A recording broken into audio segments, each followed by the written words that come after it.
നിങ്ങളെപ്പോലുള്ള കുട്ടികളോട് കല്യാണം കഴിക്കേണ്ടതേ ഞാൻ പറയുള്ളൂ. എന്താ സാർ അങ്ങനെ? അല്ല, നിങ്ങൾ കല്യാണം കഴിച്ചില്ലെങ്കിലും ഈ ഭൂമിക്ക് പ്രത്യേകിച്ച് പ്രശ്നങ്ങളൊന്നും ഉണ്ടാകാൻ പോകുന്നില്ല. ഈ കേരളത്തിൽ വലിയ പ്രശ്നങ്ങളൊന്നും ഉണ്ടാകാൻ പോകുന്നില്ല. സമൂഹത്തിലൊരു പ്രശ്നം ഉണ്ടാകാൻ പോകുന്നില്ല. സാറ് പറഞ്ഞത് ഞാൻ വേറൊരു രീതിയിലാണ് വായിച്ചത്.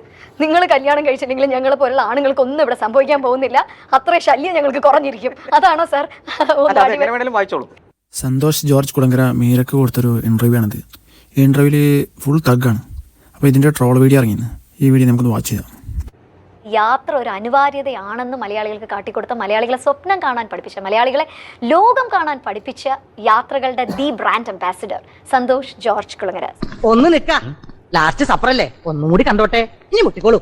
ഭയങ്കര കമ്പോസ്ഡ് ആയിട്ട്, ഇത്ര കാമറായിട്ട് എങ്ങനെ ഇരിക്കാൻ പറ്റുന്നു സർ? വളരെ പ്ലസന്റ് ആയിട്ട്. അല്ല, അത് സ്വാഭാവികമായിട്ടിരിക്കുന്നതാണല്ലോ. നിങ്ങൾ എന്തെങ്കിലും പ്രശ്നം ഉണ്ടാക്കിയാലേ ഞാൻ കാമല്ലാതാവണ്ടുള്ളൂ.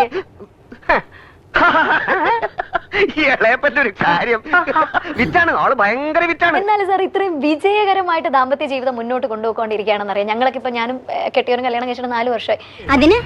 അതിനൊന്നും ഇല്ലേ? ഞങ്ങളുടെ ഈ ഏജിലുള്ള കല്യാണം കഴിക്കുന്നവരോട് സാറിന് ഒരു അഡ്വൈസ് തരാൻ പറഞ്ഞ സാർ എന്തായിരിക്കും തരിക? ഇപ്പൊ എന്റെ അടുത്താണെങ്കിലും.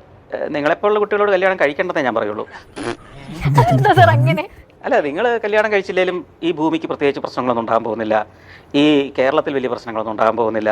സമൂഹത്തിലൊരു പ്രശ്നം ഉണ്ടാകാൻ പോകുന്നില്ല. സാറ് പറഞ്ഞത് ഞാൻ വേറൊരു രീതിയിലാണ് വായിച്ചത്. നിങ്ങൾ കല്യാണം കഴിച്ചിട്ടുണ്ടെങ്കിൽ ഞങ്ങളെ പോലുള്ള ആണുങ്ങൾക്ക് ഒന്നും ഇവിടെ സംഭവിക്കാൻ പോകുന്നില്ല, അത്ര ശല്യം ഞങ്ങൾക്ക് കുറഞ്ഞിരിക്കും. അതാണോ സാർ? വായിച്ചോളൂ.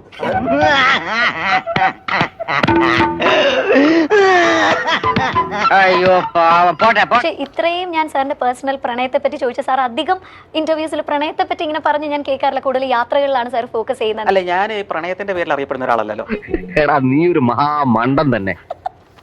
അതുകൊണ്ട് അതിനെക്കുറിച്ച് ഒത്തിരി പറയേണ്ട കാര്യമില്ലെന്ന് എനിക്കറിയാം. അത് ഞങ്ങളുടെ സ്വകാര്യമായ വിഷയങ്ങളാണ്. ഞാൻ പ്രണയിക്കുന്നത് എങ്ങനെയാണ്, ആ പ്രണയത്തിലെ ഓരോ സെക്കൻഡും എങ്ങനെയാണ്, ഇതൊക്കെ നാട്ടുകാരോട് പറയേണ്ട കാര്യമുണ്ടെന്ന് എനിക്ക് തോന്നിയിട്ടില്ല. ഞാൻ ചിരിച്ചു പോയനെ.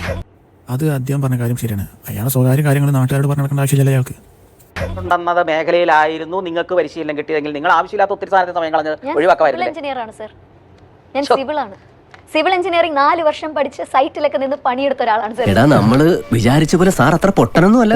സാർ പറയുമ്പോൾ എനിക്കാണ് ഫയർ തോന്നുന്നത്. ശരിയാണ് സാർ പറഞ്ഞാൽ എനിക്കൊരു 16ാമത്തെ വയസ്സ് തൊട്ട് ഇതിന്റെ നർച്ചറിംഗ് ആണ് കിട്ടിയിരുന്നെങ്കിൽ മേ ബി വേറൊരു ലെവലിലേക്ക് നമുക്ക് സ്റ്റെപ്പ് ചെയ്യാൻ നേരത്തെ പറ്റുമായിരുന്നു. നിങ്ങൾ കേരളം വിട്ടു പോവുകയും കേരളം രക്ഷപ്പെടുകയും ചെയ്തേനെ. ലോകം കണ്ട ആളുടെ മുന്നിലൊന്നും നമ്മൾ ഈ ഇട്ടാവട്ടത്ത് കിടന്ന് പയറ്റിയിട്ടൊന്നും ഒരു രക്ഷയില്ല, പിടിച്ചു നിൽക്കാൻ പറ്റില്ല. ഈ പരിപാടിയുടെ ഏക ഗുണം എന്താ അറിയോ? പൊതുവെ കേൾക്കാത്ത ഒരു പുകഴത്തിൽ കുറെ നേരം എനിക്ക് കേൾക്കാൻ പറ്റുന്നു എന്നുള്ളതാണ്.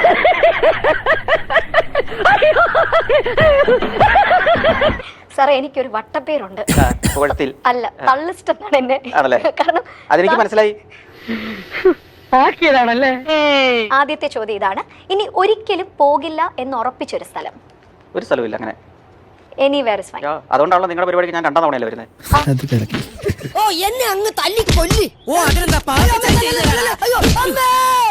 ആവശ്യമില്ലാത്ത ഒരുപാട് ചോദ്യങ്ങൾ ചോദിച്ചുകൊണ്ട് അതിന് പറ്റിയ മറുപടിയാണ് അദ്ദേഹം കൊടുത്തത്. ഈ വീഡിയോ ഇഷ്ടമായ ലൈക്ക് ആൻഡ് കമൻറ്റ്.